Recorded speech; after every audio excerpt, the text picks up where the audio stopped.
இன்றைய புனிதர் அறிவோம். ஜனவரி 15. புனித வனத்து பவுல் முதல் வனவாசி.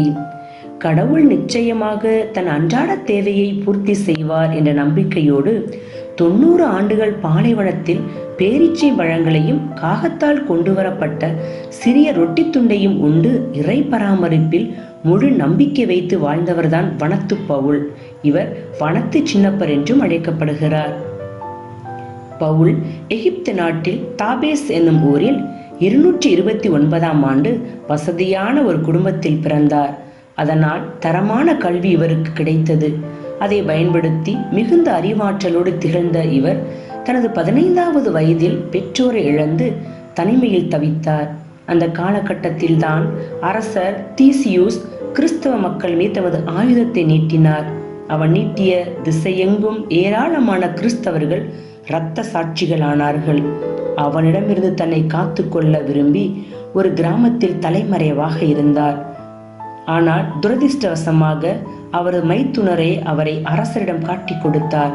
இதனால் தன் வாழ்வை காத்து கொள்ள பவுல் அங்கிருந்து தப்பித்து செங்கடலுக்கு அருகில் உள்ள பாலைவனத்தில் சென்று தஞ்சமடைந்தார்.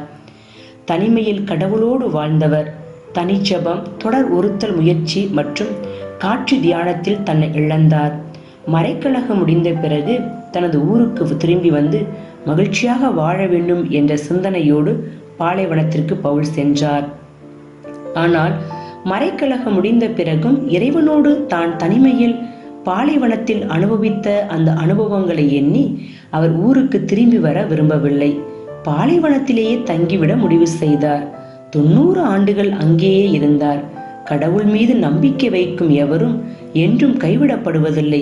கடவுள் நிச்சயமாக தனது தேவைகளை நிறைவு செய்வார் என்ற ஆழ்ந்த நம்பிக்கையில் இருந்தார். கடவுளும் பவுலின் நம்பிக்கையை வலுப்படுத்தினார். அவருக்கு அருகிலேயே பேரீச்சை மரம் ஒன்று முளைக்கச் செய்தார். பேரீச்சை பழங்களை உணவாகவும் அதன் இலைகளை ஆடையாகவும் பயன்படுத்தி கொண்டார். சற்று தூரத்திலேயே நீரோடை ஒன்றையும் தந்து அவரது தாகத்தை தணித்தார். மேலும் காகம் ஒன்று தினந்தோறும் பவுலுக்கு ஒரு சிறிய ரொட்டி துண்டை கொண்டு வந்து கொடுத்து அவரின் பசியை ஆற்றியது. பாலைவனத்தில் இறைவனை பாடி திரிந்த இந்த துறவியை பற்றி யாருமே அறிந்திராத நிலையில் புனித வனத்து அந்தோனியாருக்கு இவரை பற்றி வெளிப்பாடு கிடைத்தது. அவரும் பவுலை தேடி வந்தார். 3 நாட்களாகியும் அவரை கண்டுபிடிக்க முடியாமல் தவித்தார். அப்போது திடீரென குகையில் இருந்து கிளம்பிய புலி ஒன்று தலைதெறிக்க ஓடியது.